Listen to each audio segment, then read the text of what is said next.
बिस्मिल्लाहिर्रहमानिर्रहीम। इन औलियाउहु इल्लल मुत्तकून, सदक़ल्लाहु मौलानल अज़ीम। बारगाह रिसालत मुआब सल्लल्लाहु तआला अलैहि वसल्लम में एक बार दुरूद पाक का हदिया पेश करें। अल्लाहुम्मा सल्लि अला सय्यिदिना व मौलाना मुहम्मदिन मअदनिल जूदि वल करम व आलिहि व अस्हाबिहिल किराम व इब्निहिल करीम व बारिक व सल्लिम सलातन दाइमतन सरमदन अबदा। बरकत के लिए मैं अर्ज करता हूँ, गौसे आजम बमने बेसरो सामा मददे, क़िबले दी मददे, काबे ईमा मददे। वाह क्या मर्तबा ए गौस है बाला तेरा, ऊंचे ऊंचों के सरों से है कदम आला तेरा। सर भला क्या कोई जाने के है कैसा तेरा, औलिया मलते हैं आंखें वो है तलवा तेरा। क्या दबे जिस पे हिमायत का हो पंजा तेरा, शेर को खतरे में लाता नहीं कुत्ता तेरा। अजीजा ने गिरामी वक़ार, आज की ये मजलिस पाक सुल्तानुल औलिया कंदीले समदानी महबूब रब्बानी सैयदना शेख अब्दुल कादिर जीलानी क़द्दसल्लाहु सिर्रहु शरीफ की बारगाह में खिराज अकीदत के लिए मुनाक़िद की गई है। और आज से ठीक एक साल पहले मुंब्रा की सरजमीन पर मैं आपके सामने हाजिर रहा और जलसा भी था गौसे पाक का ही। फिर साल भर के बाद बराबर यही अय्याम थे, जमीन थोड़ी बदली हुई लगती है, लेकिन मिंबर पर मौजूद उलमा भी वही तकरीबन मुझे नजर आते हैं और सामने के चेहरे भी पहचाने नजर आते हैं और जलसा भी वही है। ये बात मैं इसलिए जिक्र कर रहा हूं तवज्जो के साथ। साल भर गुजर गया मुंब्रा में, मैं खिताब करके आपके पास से रुखसत हुआ, उस बीच मेरा आना जाना हो न सका। लेकिन इस एक साल भर की मुद्दत में मुंब्रा वाले में से कोई एक बात भी बता दे, क्या कोई मेरे पिछले बयान से आज बयान करने के बीच का जो साल गुजरा है कोई फसाद हुआ है, या कोई कर्फ्यू लग गई है, या कोई फितना हो गया है, या लोगों में कोई भड़कने वाले मामलात हुए हैं, किसी के पास कोई रिपोर्ट आई है?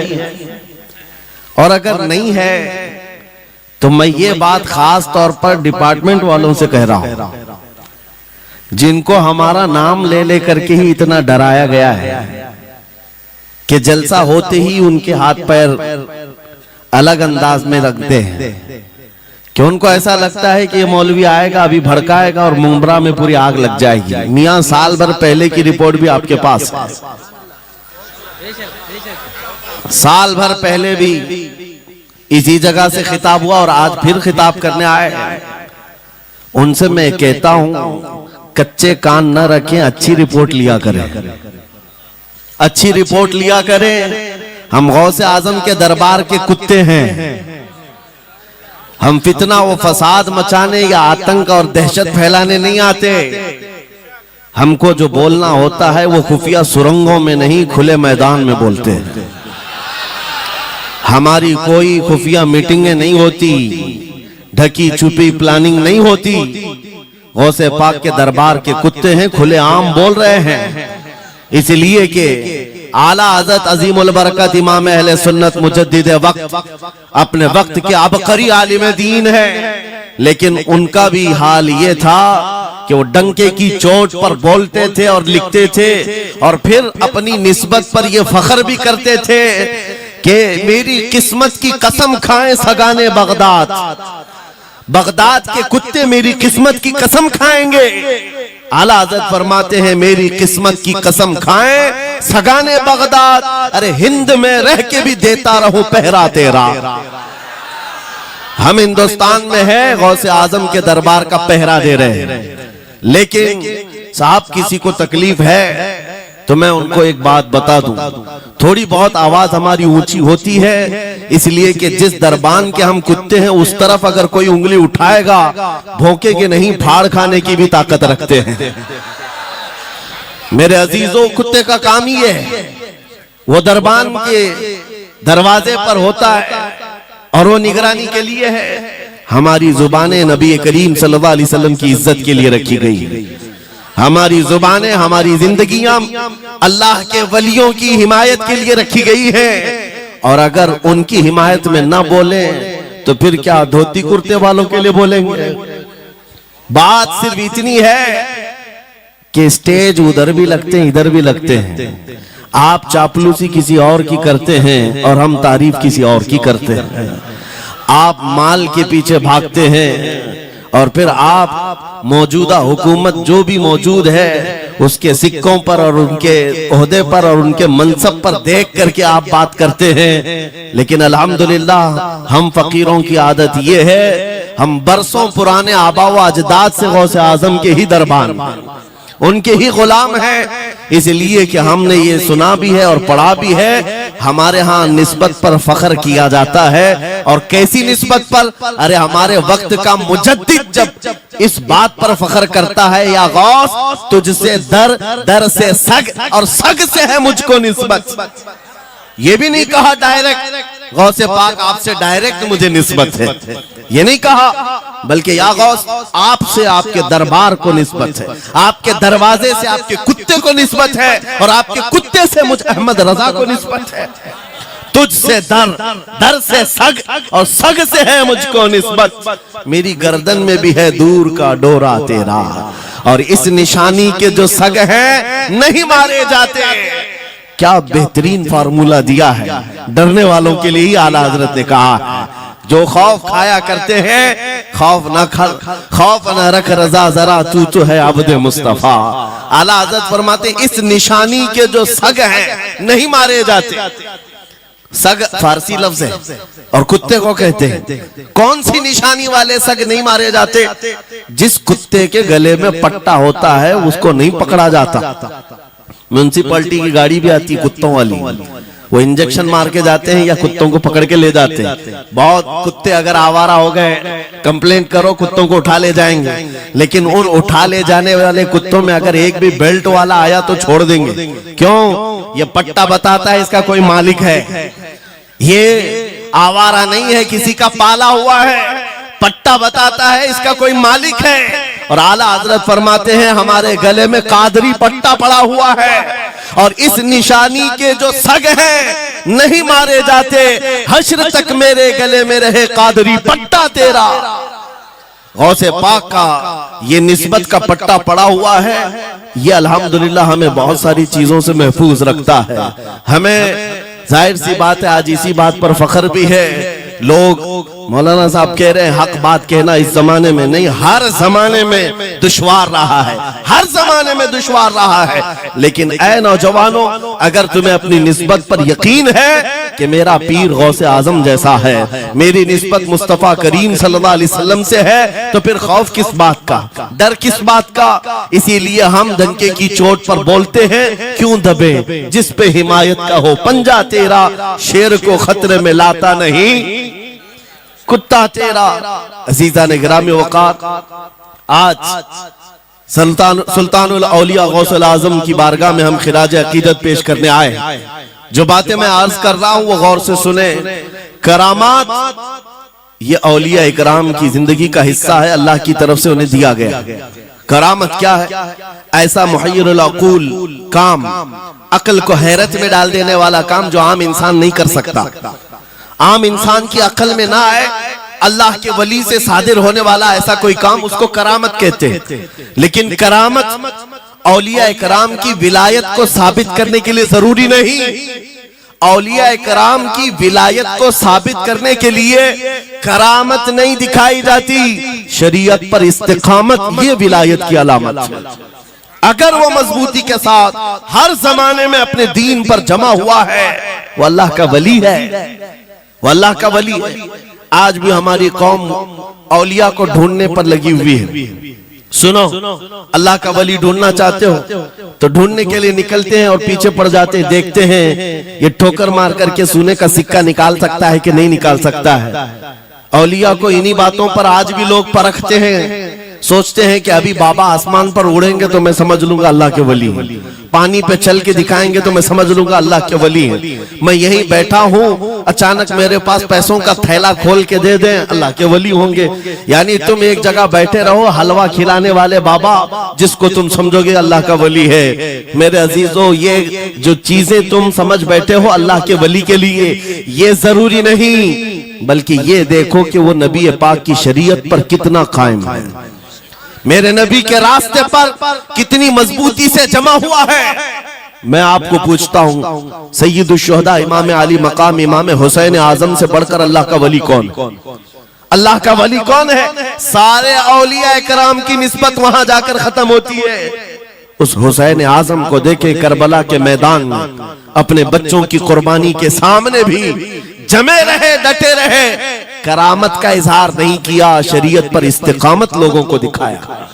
दुनिया में जैसी भी आफतें आ जाएं, मुसीबतें आ जाएं, अगर दीन मुस्तफा पर जमा हुआ है, इस्तिकामत के साथ खड़ा हुआ है, वो उसकी सबसे बड़ी विलायत है, वो सबसे बड़ा वली है। अल्लाह का वली वो है जो शरीयत पर जमा हुआ है, डटा हुआ है, कायम है। और करामात औलिया इकराम की जिंदगी का एक छोटा हिस्सा है, छोटा हिस्सा है, और इस्तिकामत ये बहुत बड़ा हिस्सा है। जमे रह जाना किसी बात पर, खौफ ना खाना बातिल ताकतों से, न डरना इन जालिमों से, ये औलिया इकराम की जिंदगी का खास वतीरा है। आज हम सबको जिस चीज की जरूरत है वो करामत की नहीं, इस्तिकामत। करामतें सुनते भी आया, अब करामत से आप ये समझते हैं कि काया पलट जानी चाहिए। लोग आज मजाक भी करते हैं, कुछ वो मॉडर्न ख्याल के डॉक्टरों और प्रोफेसरों के लेक्चर सुनकर के पागल जो हो चुके सोशल मीडिया पर, वो भौंकते हैं करामात औलिया पर। क्या अब करामात क्यों नहीं दिखाते अल्लाह के औलिया? ये जो हालात बदले हुए हैं, इन हालात में इनकी करामतों से जमीन क्यों नहीं पलट जाती, जालिमों के मुंह में कीड़े क्यों नहीं पड़ जाते? मेरे अजीजों, पूरी दुनिया करामात से नहीं चलाई जाती, वल्लाह मुसब्बिबुल अस्बाब, अस्बाब पर रखा है। एक मशहूर जमाना बुजुर्ग हजरत मोहम्मद जाम रहमतुल्लाह अलैह बगदाद हलाकू के जमाने के थे, हलाकू बादशाह जिसने बस्तियों की बस्तियां वीरान कर डाली और इतने कत्ल कर दिया था, जहां से गुजरता था इंसानों की खोपड़ियां। उसका जब बगदाद पर हमला करने का इरादा हुआ तो बगदाद से कई मील दूर उसका लश्कर लेकर वो पड़ाव किया और अपने 2 सिपाहियों को बगदाद का मुआयना करने के लिए भेजा। और उसकी दहशत तारी थी सब शहरों में, हलाकू अगर आ गया तो हिलाक हो जाएंगे, इसके फौजी सबको बर्बाद कर डालेंगे। हलाकू का नाम सुनते ही लोगों में दहशत तारी होती थी। तो 2 सिपाही 2 फौजी हलाकू के बगदाद मुआयना करने के लिए आए तो लोगों में खलबली मच गई, अब जाएं तो कहां जाएं? तो हजरत मोहम्मद जाम रहमतुल्लाह अलैह एक बुजुर्ग थे, उनके पास लोग दौड़ते हुए आए और वो वजू फरमा रहे थे, उनके हाथ में पानी का कटोरा था और आकर के लोग रोने लगे, हुजूर हलाकू आ गया, बगदाद तबाह कर डालेगा, बगदाद को बर्बाद कर देगा, आप बचा ले, अल्लाह के वली हैं, आप दुआ करें। उन्होंने अपनी कटोरी पलट दी और कहा जाओ, अल्लाह हिफाजत करेगा। रिवायत में मिलता है कि वो 2 सिपाही ढूंढते ढूंढते रह गए, उनको बगदाद नजर ही नहीं आया। कोई बगदाद का न घर दिखा, न महल, न रास्ता, कुछ नहीं। वापस वो अपने बादशाह के पास जाकर कहते हैं, हम तो बहुत ढूंढ करके आए, बगदाद मिला ही नहीं। हलाकू ने उन दोनों सिपाहियों को कत्ल कर दिया। कहा कि तुम झूठ बोलते हो, मुझे बगदाद की रोशनी यहां से दिखती है और तुम्हें कैसे नजर नहीं आया? या तो तुम निकम्मे हो या तो फिर मेरे साथ धोखा कर रहे हो, कत्ल कर दिया। दूसरे दिन अपने खास 2 वजीरों को भेजा कि जाओ बगदाद का मुआयना करके आओ, गलियां, वहां की सड़कें और वहां के महल्लात, वहां की इमारतें देख आओ। ये 2 वजीर गए और ढूंढते रहे। जैसे ही वो बगदाद में इंटर हुए, आज फिर लोग हलाकू के इन वजीरों को देखकर दौड़े दौड़े भागते हुए इस अल्लाह के वली के पास आया हज़रत मोहम्मद जाम। आज फिर रोने लगे, कहा हमारी बीवियां बेवा हो जाएंगी, हमारे बच्चे यतीम हो जाएंगे, सब मारे जाएंगे, आप बचा लें। आज फिर से उन्होंने कटोरी पलट दी, कहा जाओ अल्लाह हिफाजत फरमाएगा। अल्लाह वालों का ये तसर्रुफ है, ये करामात है। वो चाहे तो पूरे लोगों को पोशीदा कर दे जालिमों की नजर से। दूसरे दिन वो वजीर भी ढूंढते रह गए, उनको भी बगदाद नजर नहीं आया, वापस गए। बादशाह के वो बड़े मोतमद लोग थे, कहा कि हम भी गए लेकिन हमको बगदाद नजर नहीं आई। हलाकू को बड़ा ताज्जुब हुआ, ऐसा कैसे हो सकता है, लोकेशन बिल्कुल सही है, हम सामने चंद मील के फासले पर है और इनको बगदाद नजर क्यों नहीं आता। तीसरे दिन उसने कहा कि अब किसी मुआयने की जरूरत नहीं, कोई जायजा लेने की जरूरत नहीं, हम डायरेक्ट जाते, फौज को तैयार करो।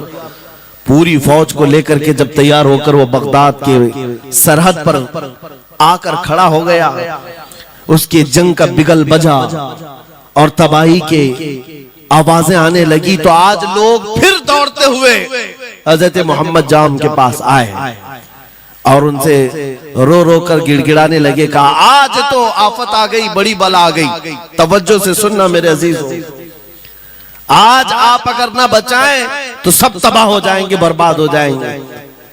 आज आप अपनी कटोरी उठा रहे थे, उन्हें गैब से निदा आई, ए मेरे महबूब बंदे, कब तक तुम अपनी कटोरी उठाकर इनको बचाते रहोगे। इनको मोहलत दी गई थी अपने अमाल दुरुस्त करने की, ना इन्होंने तौबा किया ना अपने अमाल दुरुस्त किए, इनको इनके हाल पर छोड़ दो। अल्लाह के वलियों को हुक्म होता है अल्लाह का, अब इन्हें न बचाया जाए तो जाहिर सी बात है वो हुक्म इलाही के पाबंद है। उन्होंने वो कटोरी छोड़ दी।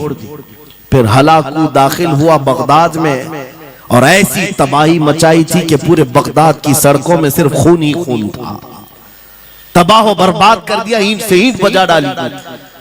इस वाक़े को मैंने पढ़ा, उसके बाद ये महसूस हुआ अल्लाह के औलिया इकराम मदद जरूर करते हैं लेकिन एक वक्त तक, जब वो वक्त आ जाए अल्लाह की तरफ से मना हो जाए कि ये कौम बड़ी सरकश है, अब इनकी मदद ना की जाए, तो फिर ये हाथ उठा लिया करते हैं और इनको हालात पर छोड़ दिया जाता है। अजीज़ान गिरामी वक़ार, औलिया कामिलीन की करामतों पर भौंकने वालों से भी मैं यही कहूंगा, वो चाहे तो पल भर में हालात हमारे बदल दें, चाहे तो जमीन को उलट पलट दें, लेकिन वो अल्लाह के हुक्म के पाबंद होते हैं। और लोगों के लिए ये बात है, नसीहत है कि जब ऐसे हालात आ जाएं, आप इधर उधर भागने की बजाय पहले अपने दिल की तरफ देखें, कहीं मेरे गुनाहों से दिल के धब्बे बढ़ तो नहीं गए, मेरा दिल सियाह तो नहीं हो गया। सच बताओ मेरे अजीजों, इतने सख्त हालात के बाद कितने लोगों को ऐसी तौफीक हुई कि रात का अंधेरा छा गया हो और तौबा करने का जज्बा बढ़ गया हो, रात के वक्त बैठ करके रोने लग गया हो। फिलिस्तीन के गज्जा के उन मुसलमानों की हालत सार को देखकर रूह अगर तड़पती है और तुम अपने अमाल की सेहत और दुरुस्तगी के लिए तौबा कर ले जाते हो, ये बहुत बड़ी नेमत है अल्लाह की। फिर तुम्हें किसी करामत के ज़हूर की जरूरत नहीं, तुम्हारा बदलना ही दुनिया के हालात को बदल देगा, सब बदल जाएगा। लेकिन अगर उन्हीं हालात पर बाकी रहे तो फिर करामत से भी तुम नहीं बदलोगे और ना हालात बदलेंगे, कोई चीज नहीं बदलेगी। इन्नल्लाह ला युगय्यिरु मा बिकौमिन हत्ता युगय्यिरु मा बिअनफुसिहिम। कुरान में मेरा मौला फरमाता है, बेशक अल्लाह ताला उस वक्त तक किसी कौम की हालत नहीं बदलता जब तक उस कौम को खुद अपनी हालत बदलने का ख्याल ना हो।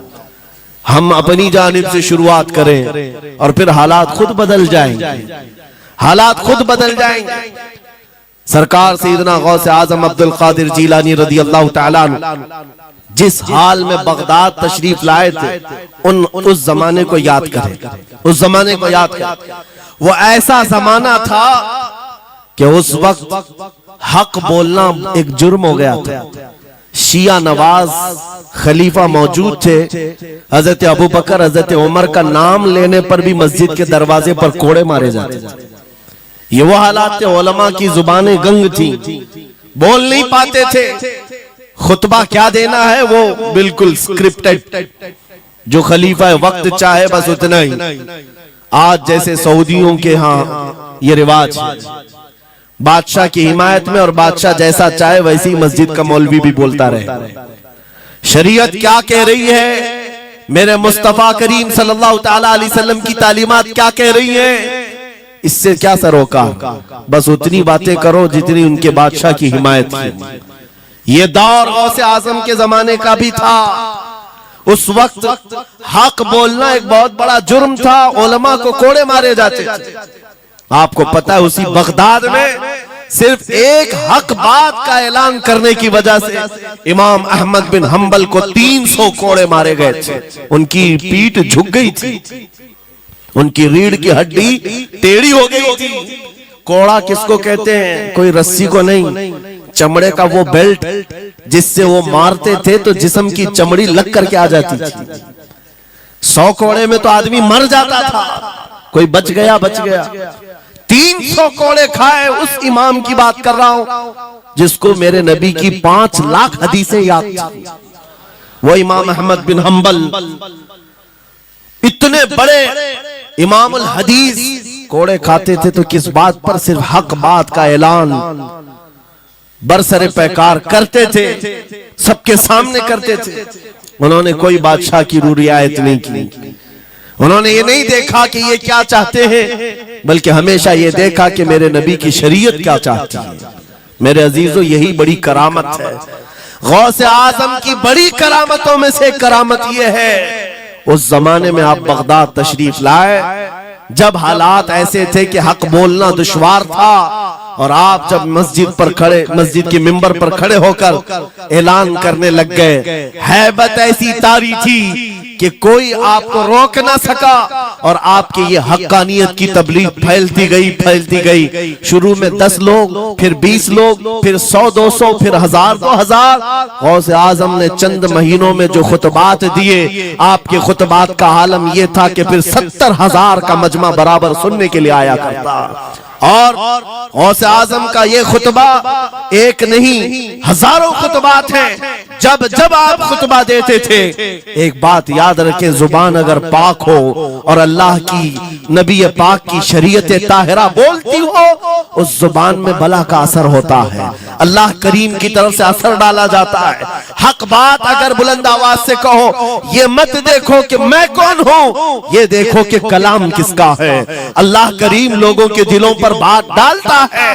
गौसे आजम की जुबान से निकले हुए कलमात ऐसे हुआ करते, मजमा खत्म होने से पहले पता नहीं कितनों की तो लाशें उठाई जाती थी, कितने तो वहां बेहोश हो जाते। किस बात पर? इतना असर करता दिल पर कि लोग कपड़े फाड़ लेते थे। खुतबे के अंदर, बयान के अंदर ऐसा असर होता कि लोग बैठे बैठे मदहोश हो जाते, कोई जोश हाल में कपड़े फाड़ डालते। रिवायात में बताया गया कोई एक मजमा भी ऐसा नहीं जिसमें हुजूर गौसे पाक की तकरीर के बाद जनाजा ना उठाया गया। हर खिताबत के बाद, और बोलते क्या थे, हैरत की बात है मेरे अजीजों। आज बाज लोग ये कहते हैं, हम भी बहुत सारी चीजें बयान कर रहे हैं, मैं अपने लिए भी नसीहत और सारे उलमा के लिए भी कहता हूं। लोगों के पल्ले नहीं पड़ती, लोगों के कानों में नहीं जाती। ये जुमा में आते हैं, सोते रहते हैं, जब इमाम खड़ा होता है नमाज के लिए तो ये झटका लेकर के खड़े होते हैं, बयान यूं ही चला जाता है। मेरे अजीजों, 2 चीजों की पाबंदी जरूरी है। मैंने पढ़ा था इमाम अहमद बिन हंबल ने हजरत सुफियान सौरी रदी अल्लाह ताला, हजरत सुफियान सौरी नसीहत कर रहे थे, और जब वो नसीहत करते तो लोग रो पड़ते थे, आखिरत को याद करते, कब्र की होलनाकियों का तज़किरा करते तो लोग रोने लगते थे। एक बंदा था, वो मजलिस में आया करता और खामोश बैठता, और उस पर कुछ भी असर नहीं। एक दिन उसने पकड़ करके पूछा हजरत सुफियान से, आप जब बयान करते तो लोग धाड़े मार मार कर रोते, मुझे तो कुछ नहीं होता, मैं तो ऐसे ही बैठा रहता हूं। आपने क्या फरमाया? आपने ये नहीं फरमाया कि तू बदतमीज है, तू बदमाश है, तू बद अमल है। फरमाया 2 में से एक खराबी हो सकती है, या मेरा दिल खराब होगा या तेरा दिल खराब होगा, इसलिए कि मैं बात रसूलुल्लाह की कर रहा हूं, इसमें असर तो होगा ही, दो में से कोई एक खराब होगा। ये नहीं फरमाया कि तू ही खराब। यहां पर हमारे लिए नसीहत है, बोलने वाली जुबान पाक हो और लुकमा हलाल का जाता हो, अल्लाह असर जरूर पैदा फरमाता है। सरकार गौसे पाक रदी अल्लाह ताला अन्हु मिंबर पर खड़े होकर बयान कर रहे हैं। क्या बयान कर रहे हैं? सुने। एक दिन आप हजरत अब्दुल जब्बार को बैठाए, अपने बेटे को, वो बयान करते रहे। उसके बाद उतर करके आगे कहा, अब्बा जान आप जो बयान करते हैं उसमें जो रिक्कत तारी होती है वो मेरे बयान में नहीं होती, आप बयान करें। गौसे पाक मिंबर पर खड़े हो गए और सुनो, 70,000 का मजमा है। गौसे पाक की तकरीर क्या है? डायरेक्ट शुरू फरमाते गौसे पाक, ऐ लोगों, मेरे घर में आज एक बड़ा हादसा हो गया। अपने घर का वाकया बयान कर रहे, मेरे घर में आज एक अजीब हादसा हो गया। अब्दुल जब्बार की माँ यानी अपनी बीवी के बारे में कह रहे हैं। उनके बेटे हजरत अब्दुल जब्बार कहते हैं, अब्दुल जब्बार की माँ मेरे लिए दही मट्टी की हांडी में जमा कर रखी हुई थी, एक छीके से लटकाई हुई। गर्मियों के दिन थे, आज मेरी भी ख्वाहिश थी दही खाने की। मैं घर पहुंचा दोपहर के वक्त, दही की हांडी मेरी बीवी ने उठा करके दस्तरखान पर रखा था। मेरे पहुंचने से पहले ही एक बिल्ला आया घर में और पांव से झपटा मारा, वो दही का मटका गिर गया, टूट गया और दही पूरा जमीन पर बह गया। न माँ खा सका न मेरी बीवी खा सकी। इतना बयान करना था कि लोग भाड़े मारकर रोने लग गए, कपड़े फाड़ने लग गए। लोगों के अंदर जोश हाल से कैफियत बदल गई। मेरे अजीजों, कोई अपने घर का वाकया बयान कर रहा हो कि दही की हांडी फट गई, दही बह गया, इसमें कौन सी ऐसी बात है रोने की? ये हमारे और तुम्हारे लिए हो सकता है। गौसे आजम का मजमा भी अहले दिल का हुआ करता था, वो बसीरत वाले लोग बैठते थे। गौसे पाक क्या बयान कर रहे थे? गौसे पाक के बयान का मतलब ये नहीं है कि अब्दुल उनकी बीवी दही की हांडी जमाई थी और उनके लिए खाने का इंतजार कर रही थी। गौसे आजम अपने वाकये से दुनिया की हालत बता रहे थे, ऐ लोगों, जिस तरह मेरे घर में आज मेरे खाने से पहले दही का मटका टूट गया और दही बह गया, सबकी हालतें तकरीबन ऐसी होती हैं। इंसान अपने लिए इतना कमाता है, माल जमा करता रहता है और जब उसके खाने का वक्त आता है, मलकुल मौत पंजा मारकर रूह निकाल लेता है और सारा माल उसका धरा का धरा रह जाता है, ना वो चख पाता है न खा पाता है। गौसे पाक रज़ी अल्लाह ताला अन्हु ये दुनिया की हालात बता रहे थे। और मेरे अजीजों, आज भी वही हालात हैं हमारे, आज भी वही हालात हैं। हमने कमाने के लिए अपनी सेहत गंवा दी, रात नहीं देखा, दिन नहीं देखा, दौड़ते रहे माल हासिल करने के लिए। इतना जमा कर लूं, इतना जमा कर लूं, इतना जमा कर लिया, जब तक तो सेहत बिगड़ गई, शुगर भी आ गई, बीपी भी आ गई और ऐसी बीमारियां लग गई कि आप इनको ठीक करने के लिए जितना जमा किया था खर्चा करते रहो। शेख सादी रहमतुल्लाह अलैह फरमाते हैं, ये दो कामों में तो इंसान की पूरी जिंदगी खत्म होती है। पहले कमाने के लिए सेहत गंवाता है और फिर सेहत बचाने के लिए माल गंवाता है। ये दो चीजों में गौसे पाक रज़ी अल्लाह ताला अन्हु की नसीहत यही थी कि इतना जमा कर ले जाते हो, इतना जमा करते हो कि फिर जब खाने का वक्त आता है तो मियाँ ऐसे हालात होते हैं कि नमक भी नहीं खा पाते, शक्कर भी नहीं खा पाते। दूसरी बातें तो छोड़ो, शुगर वाले शक्कर नहीं चख पाते, बीपी वाले नमक नहीं चख पाते। अरे ये बड़ी छोटी चीजें हैं और माल देखो तो करोड़ों का है, अरबों का है, अरबों का माल पड़ा हुआ है, नमक नहीं चख पाते, शक्कर नहीं खा पाते। किसके लिए जमा किया था? और थोड़ी और बड़ी बीमारी हो गई तो पानी भी नहीं पी पाते, डायलिसिस चल रहा है, किडनी खराब है। कितने ऐसे लोग मिलते हैं आज, कितने ऐसे हैं जिन्होंने साफ मुझसे कहा कि डॉक्टर ने पूरा गिन करके कहा है कि पूरे दिन भर में जो है एक ढक्कन से पानी पीना, बोतल का जो ढक्कन होता है उस ढक्कन से बस बूंद बूंद चखते रहना, पानी ही ना पियो, इसलिए कि किडनी काम नहीं करती। ये दुनिया है मेरे अजीजों। हमने अपनी सेहत गंवा दी, पूरी की पूरी सेहत गंवा दी इसको हासिल करने के लिए। इसी को मेरे इमाम अहले सुन्नत फाजिल बरेलवी ने कहा था, शहद दिखाए जहर पिलाए, कातिल डायन शोहर कुछ, इस मुर्दार पे क्या ललचाए, दुनिया देखी भाली। लेकिन समझ में किसी को नहीं आता। उस वक्त समझ में आने लगता है जब जाने का वक्त होता है। जाने के वक्त हालात ऐसे होते हैं, मैं अक्सर अपने टूर में देखता हूँ, उम्रा पे जाते हैं, बगदाद पे जाते हैं, खूब आयश से रहते हैं, सबको पता रहता है प्लेन में सिर्फ 30 किलो का अलाउड है, लेकिन मार्केट में जाते हैं तो उनको कुछ खबर नहीं होती, सब खरीद रहे होते हैं। हो जाए खरीद करके लाकर रूम में भर दिए, और आज शाम में जाना है तो ठोस रहे हैं, इस बैग में उस बैग में नहीं घुसा। और उसके बाद फिर एयरपोर्ट पहुंचे तो कभी इसको रिक्वेस्ट कभी उसको रिक्वेस्ट, थोड़ा हमारा भी ले लो, थोड़ा हमारा भी ले लो। अरे वहां सबका 30 है, कोई लेने को तैयार नहीं। फिर खरीदा हुआ वहीं छोड़ करके हसरत भरी निगाह से देखते जाते हैं। किसी की खजूर छूटी हुई है, किसी के मुसल्ले छूटे हुए हैं, किसी के कपड़े छूटे हुए हैं। हर बार हम एयरपोर्ट पे देखते हैं, छोड़ करके जा रहे होते हैं, बड़ी हसरत से देखते हैं। मेरे अजीजों, ये कोई लतीफा नहीं, सेम यही हालात जब दुनिया से जा रहा होता है एक इंसान, मरने से पहले उसकी आंखें फटी रह जाती हैं। क्यों कहा गया है मरने के वक्त सबसे पहले उसकी आंखें बंद कर दो? क्योंकि वो अपना माल देख रहा होता है, अपनी औलाद देख रहा होता है, अपना घर बार देख रहा होता है। मैंने इसको बनाया था, इस तरह से कमाया था, इस तरह से इसको पाला था, ये सब देखता रह जाता है। उनमें से किसी चीज को उठा भी नहीं पाता, ले नहीं जा सकता। यहाँ तक कि ऐसी हालत होती है खुद जा भी नहीं पाता, दूसरों के कंधों पर सवार होकर जाना पड़ता है।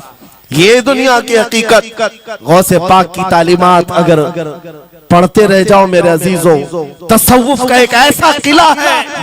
गौसे पाक की तालीमात काफी है तुम्हें तौबा करने के लिए, दुनिया में दिल लगाने के लिए और उससे दिल हटाने के लिए। गौसे पाक की तालीमात काफी है।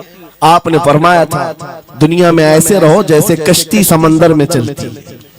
कश्ती समंदर में चलती है यानी पूरे भरे हुए मौजों के पानी पर कश्ती चल रही है, लेकिन उसका कुछ बिगड़ता नहीं है।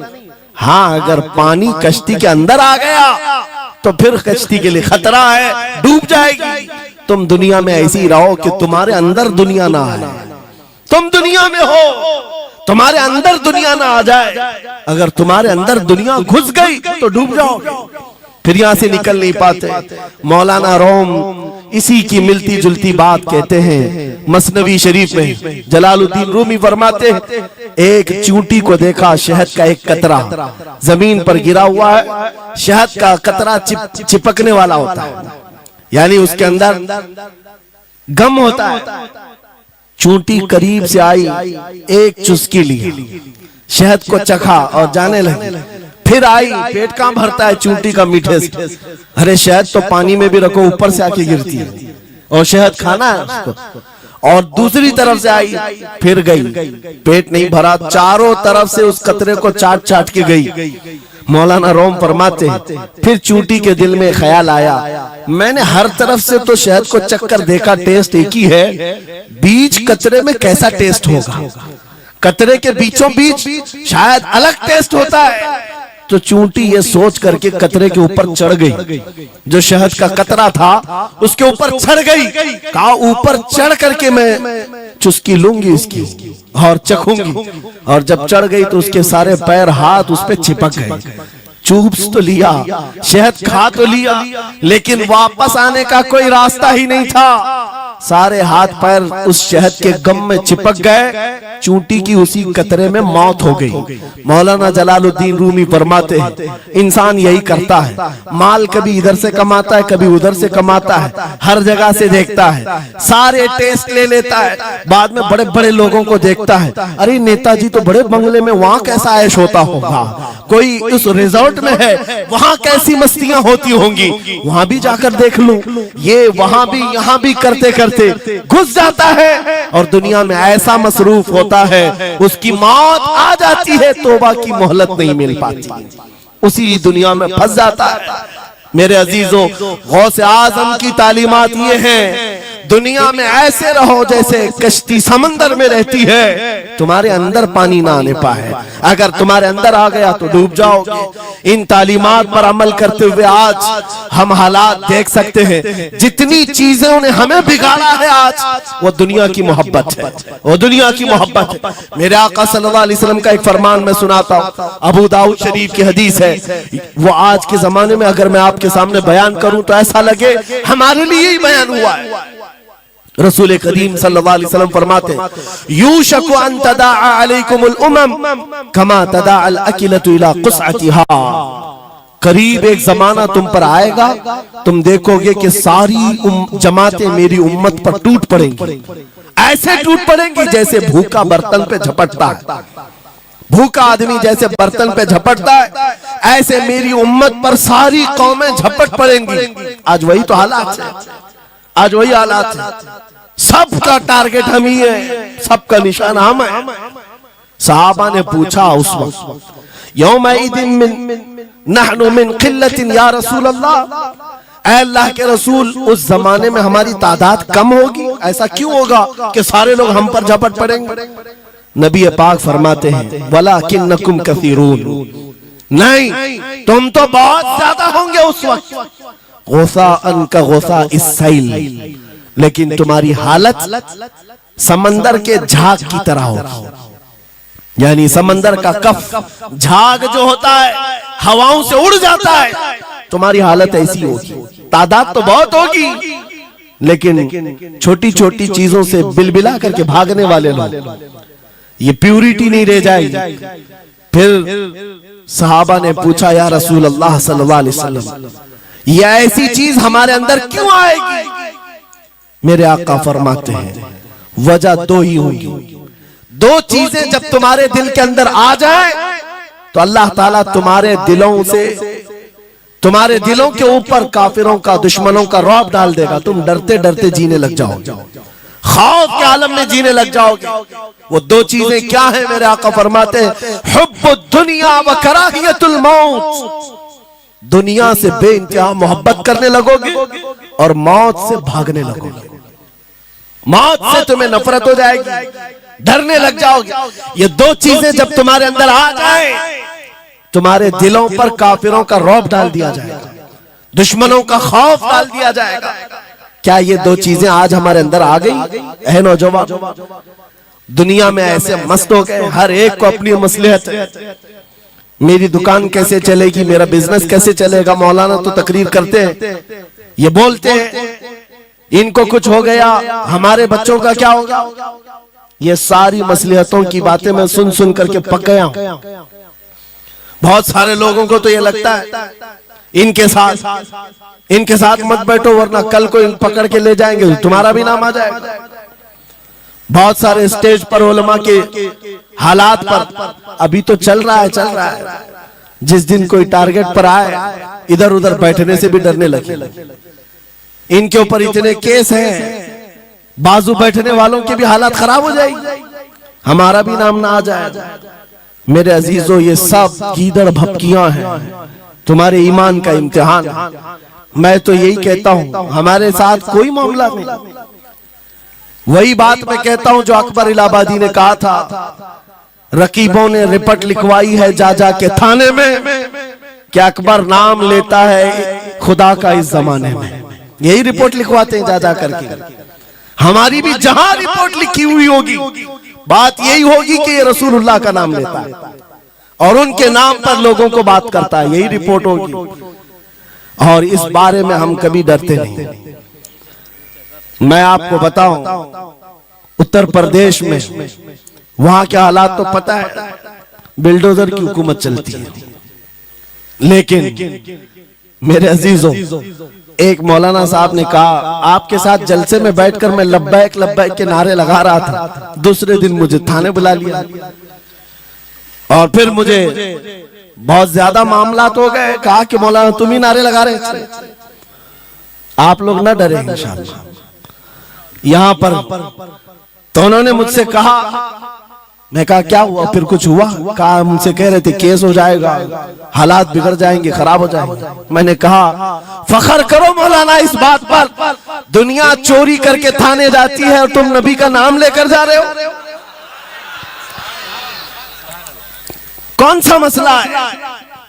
बात सिर्फ इतनी है मेरे अजीजों, हम बोलते रहेंगे उस वक्त तक जब तक अल्लाह तबारक व तआला ने जुबान रखी है। नबी पाक की अज़मत और नबी पाक की शरीयत और औलिया उम्मत की मिदहत बयान करना जुर्म है। यह जुर्म हम 1000 बार करें, अगर ये जुर्म है 1000 बार करें, बल्कि हम दार पर भी, फांसी के फंदे पर भी ये जुर्म करेंगे, क्योंकि हमारे असलाफ ने हमें ये बताया है जो जान मांगो तो जान दे दे, जो माल मांगो तो माल दे दे, मगर ये हमसे कभी ना होगा नबी का जाहो जलाल दे दे।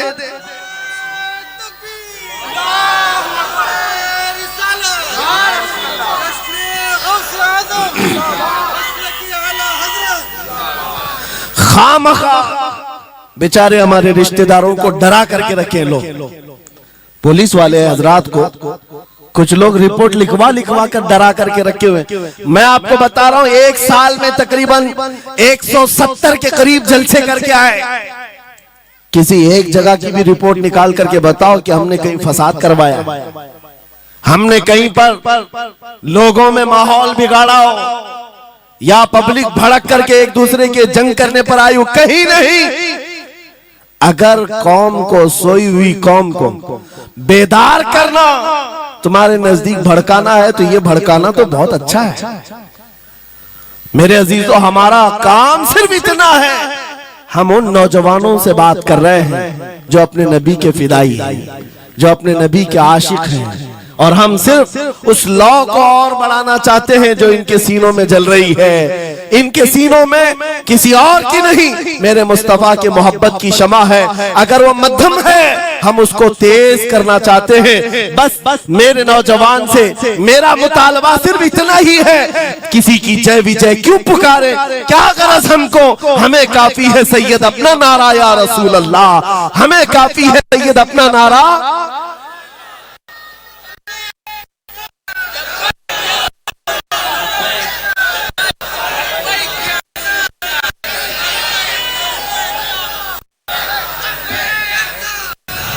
लब्बैक लब्बैक लब्बैक या रसूल अल्लाह, लब्बैक लब्बैक लब्बैक या रसूल अल्लाह, लब्बैक लब्बैक लब्बैक या रसूल अल्लाह, लब्बैक।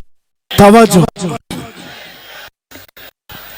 मुझे बताओ, मैं तो दूसरे वाकयात बयान कर रहा हूं, यहाँ आपके करंट सिचुएशन, यहाँ लोग बैठे हुए भी हैं, रिपोर्टर भी होंगे और हजरात को देख रहे होंगे। मुझे मैंने अभी बयान में कौन सा भड़काया, ये जो कह रहे हैं अपने नबी को पुकार रहे हैं। मेरे अजीजों, तुम्हारे इन नारों से असल बात ये है, दुनिया को ये लगने लगा है ये जिसके गुलाम है उसके पूरे होने लग गए, तो फिर अच्छे अच्छों की कुर्सियां हिलने लग सकती हैं। इसलिए कि इस कौम की तारीख सबको पता है, ये वो कौम है टल न सकते थे जंग में, अगर अड़ जाते थे पांव शेरों के भी मैदान से उखड़ जाते थे, हक से सरकश हुआ कोई तो बिगड़ जाते थे, अरे देख क्या चीज हम तोप से भी लड़ जाते थे। ये हमारी तारीख है, दुनिया को पता है, दस्तो दस्त है, दरिया भी न छोड़े हमने, बहरे जुल्मात में दौड़ा दिए घोड़े हमने। इकबाल ने कहा है थमता न था किसी से सैले रवा हमारा, कुछ बात तो है कि मिटती नहीं हस्ती हमारी, सदियों रहा है दुश्मन दौरे जमा हमारा, बातिल से डरने वाले आसमां नहीं है हम, 100 बार कर चुका है तू इम्तिहान हमारा। इसी बात को लेकर के बोर्ड के बिगाड़ करके पैदा किया जाता है। हालात खराब हो जाएंगे आपके बयान का, हालात खराब नहीं होंगे।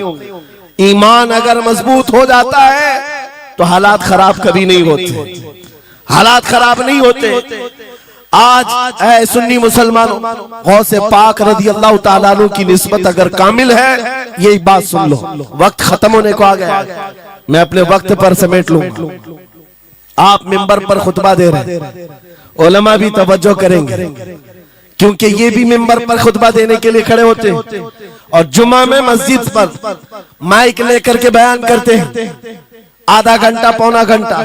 अब तो हालात ऐसी आएंगे इनके साथ। अब तक तो ट्रस्टियों की चिट्ठियां आती थी, सदर सेक्रेटरी बोलता था मौलाना ये नहीं बोलना वो नहीं बोलना। अभी इसके बाद और आगे से भी आएंगे और चिट्ठियां आएंगी कि मौलाना अभी आपको क्या बोलना है इस जुम्मा में। ये डरे भटके हुए लोग जो उलमा की गर्दनों पर राज करते हैं, उनसे भी मैं कहता हूं खोल दो, आजाद कर दो उन जुबानों को जो मेरे मुस्तफा की हैं, जो नबी पाक सल्लल्लाहु अलैहि वसल्लम की हैं। इनकी जुबानों पर ताले न लगाओ। या उलमा तुम्हारे दीन के मुहाफिज हैं, तुम्हारी नस्लों की शरीयत के मुहाफिज हैं। आज इनकी जुबानों को बंद करोगे, कल तुम्हारे बच्चे नबी का नाम लेने से घबराने लग जाएंगे, डरने लग जाएंगे। उलमा के गलों में और इनकी गर्दनों में रस्सियां न डालो। ये तो उन जालिम ट्रस्टियों से कहता हूं, बाकी उलमा से कहता हूं अगर हालात ऐसे आ गए ठोकर मार दो इनकी नौकरियों को। एक दरवाजा अगर ये बंद करते हैं, मेरा मौला 70 दरवाजे और खोलेगा।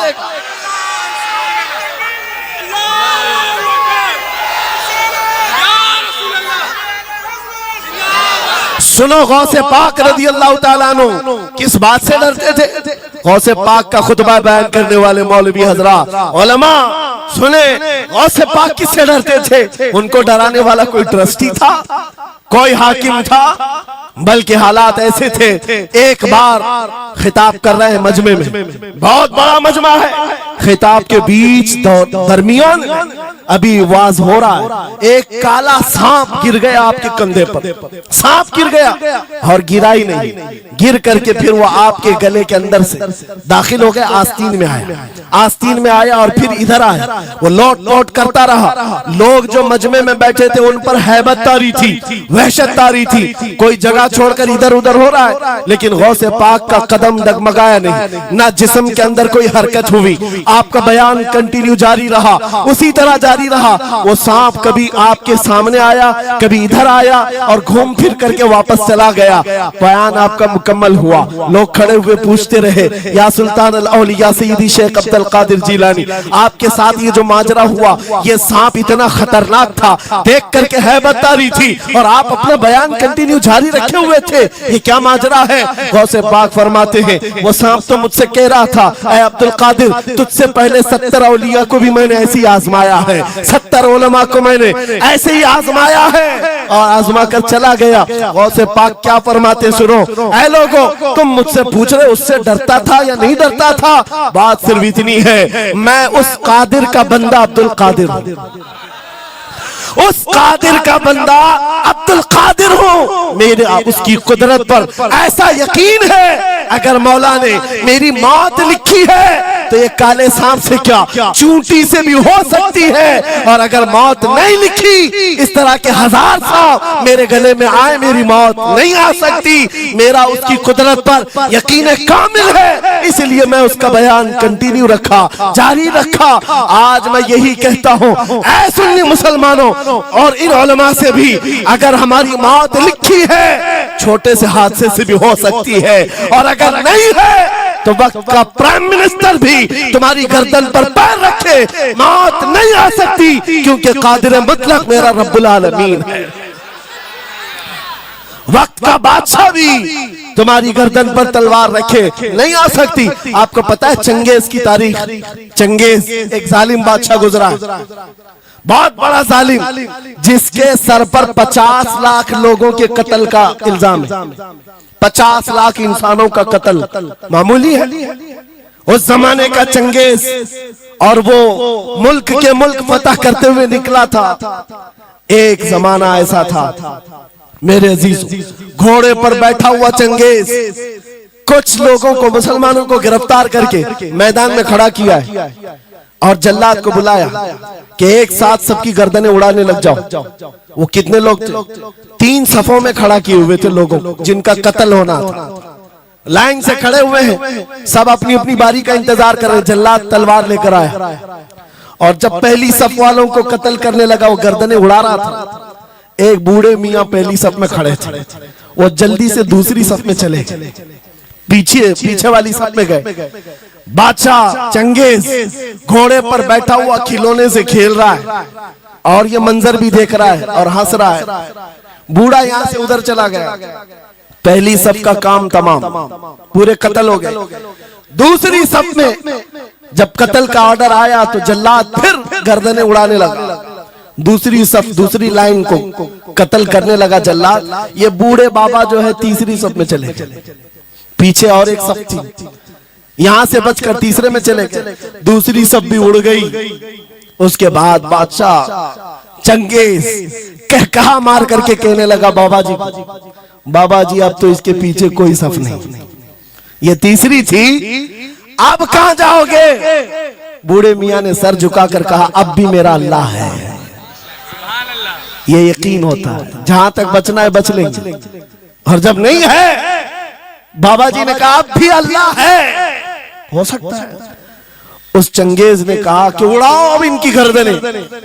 अभी जल्लाद तीसरी सफ को उड़ाने ही जा रहा था, अचानक चंगेज के हाथ से वो खिलौना नीचे गिरा जो खेल रहा था बैठ करके घोड़े पर। जैसे ही वो खिलौना उठाने के लिए नीचे की तरफ आया, उसका पैर जीन से निकल गया और घोड़ा अचानक बिदक गया, सरकश हो गया और घोड़ा सर पर दौड़ने लगा। और ये एक पैर इसका जीन में फंसा हुआ है और सर नीचे जमीन पर है।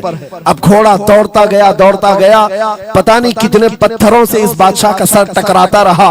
घोड़ा किसी के काबू में नहीं आ रहा। सारे सिपाही, सारे फौजी इस घोड़े को पकड़ने के लिए पीछे भाग रहे, लेकिन घोड़ा दौड़ता गया, इतना दौड़ा कि उस चंगेज का सर फट करके भेजा बाहर, मर गया। बहुत दूर जाकर के घोड़ा एक जगह रुका। बादशाह की मौत का ऐलान इतना बड़ा था, सारे सिपाही, सारे फौज बादशाह को लेने के लिए हाजिर आए। मियां पूरी सल्तनत तहबतह हो गई, हुकूमत बदल गई, सब खत्म हो गया। और जो कैदी थे वो आजाद होकर जाने लगे। वो बूढ़े मियां कहते हैं बाकी लोगों से, क्या मैं नहीं कहता था अल्लाह अब भी हमारे साथ है? मेरे अजीजों, एक बात याद रखो, हमारे लिए दुनिया द एंड नहीं कर सकती जब तक मेरा मौला ना चाहे, अल्लाह ना चाहे।